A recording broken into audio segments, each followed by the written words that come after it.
There is a man in Scripture who lost everything in a single day, his children, his wealth, his health, his dignity, and he had done nothing wrong. Job chapter 1 verse 1. In the land of Uz there lived a man whose name was Job. This man was blameless and upright. He feared God and shunned evil. Blameless, that is the Bible's own assessment, not Job's self-assessment, God's. And then God allowed Satan to take everything from him. This is the book of Job. Widely considered by biblical scholars to be the oldest written text in the entire Bible, predating even the writings of Moses. A text so ancient, so raw, so theologically courageous, that it asks the question every human being has ever asked. And most religious people are too afraid to say out loud, "Why do the innocent suffer?"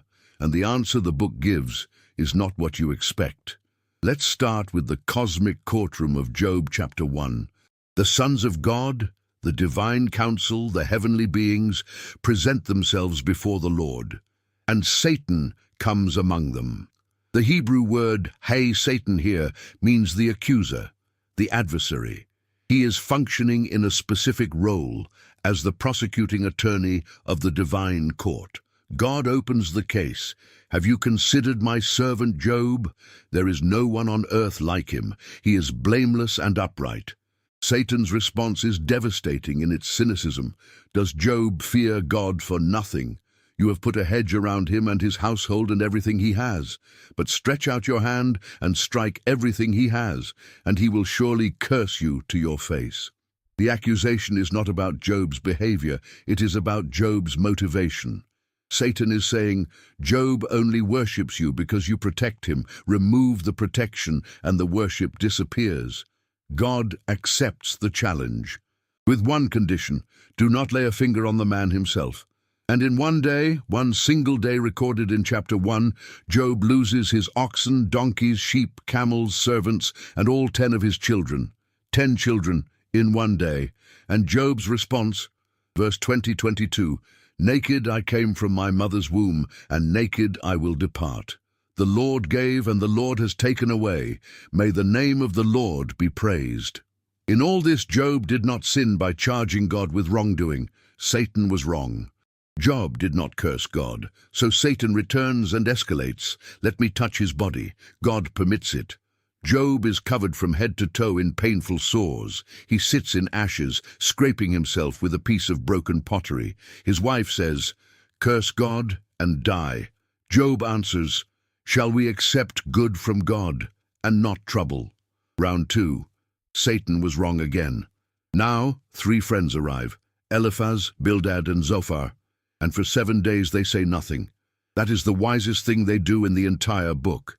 Then they open their mouths, and for 35 chapters they deliver what sounds like theological orthodoxy, but is actually a profound lie. Their argument: Job must have sinned. Innocent people do not suffer like this. God is just.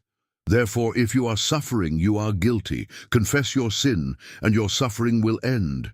It sounds reasonable, it sounds biblical, it is completely wrong. And God himself says so at the end of the book, Job 42:7. "I am angry with you and your 2 friends, because you have not spoken the truth about me, as my servant Job has."